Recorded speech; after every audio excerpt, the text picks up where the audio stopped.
महाभारत काल में ऐसे अनेक योद्धा हुए जिन्होंने अपने पराक्रम और अपनी योग्यता के बल पर सामने वाले के छक्के छुड़ा दिए।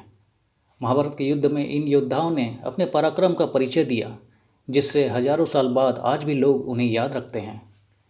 उस दौरान एक ऐसा योद्धा भी हुआ जिसके एक बाण से पूरे महाभारत युद्ध का फैसला हो सकता था। उस योद्धा का नाम है बर्बरिक। आइए जानते हैं उस महान योद्धा की कहानी। बर्बरिक भीम के पौत्र और घटोत्कच एवं अहिलावती का पुत्र था। बर्बरिक को उसकी माँ ने सिखाया था कि हमेशा लड़ाई में उसे कमज़ोर पक्ष का साथ देना है। इसलिए वह युद्ध में हमेशा उस पक्ष की ओर से लड़ते जो कि हार रहा होता था। बर्बरिक को उसकी माँ ने ही युद्ध कौशल सिखाया था। वह एक पराक्रमी योद्धा था। कहा जाता है कि उसने तप से दिव्य शक्तियाँ हासिल की थी। बर्बरिक के पास 3 ऐसे बाण थे जिससे युद्ध क्षेत्र में पूरी सेना का 1 मिनट में खात्मा किया जा सकता था। ये बाण अपना लक्ष्य भेद कर वापस उसके पास आ जाते थे। इसी वजह से बर्बरिक को कभी कोई हरा नहीं पाया था। बर्बरिक महाभारत का युद्ध लड़ना चाहता था, इसलिए वह कुरुक्षेत्र के लिए निकल पड़ा।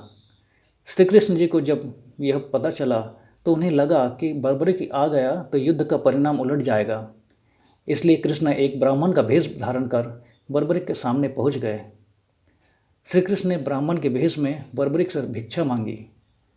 जब बर्बरिक ने पूछा कि भिक्षा में क्या चाहिए, तो कृष्ण ने उसका शीश मांग लिया। बर्बरिक को पता चल गया कि ये कोई सामान्य व्यक्ति नहीं है। उसने पहचान पूछी, तब श्री कृष्ण अपने असली भेष में आ गए। फिर बर्बरिक ने कृष्ण को साक्षात देखकर अपना शीश उनके सामने अर्पित कर दिया। बर्बरिक ने श्री कृष्ण के सामने एक शर्त रखी थी। उसने कहा था कि वह महाभारत का युद्ध देखना चाहता है। श्री कृष्ण ने बर्बरिक के सिर को एक ऊंचे टीले पर रख दिया, जहाँ से वह युद्ध का पूरा नज़ारा देख सके। इस तरह बर्बरिक की ये कामना भी पूरी हो गई। वहीं श्री कृष्ण ने बर्बरिक को वरदान दिया कि कलयुग में उसके अवतार को श्याम के नाम से पूजा जाएगा।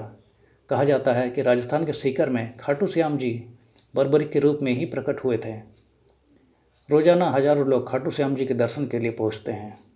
दोस्तों, इस प्रकार के धार्मिक और मनोरंजक कहानियों के लिए हमारे चैनल को जरूर सब्सक्राइब करें और वीडियो को लाइक और शेयर भी करें। धन्यवाद।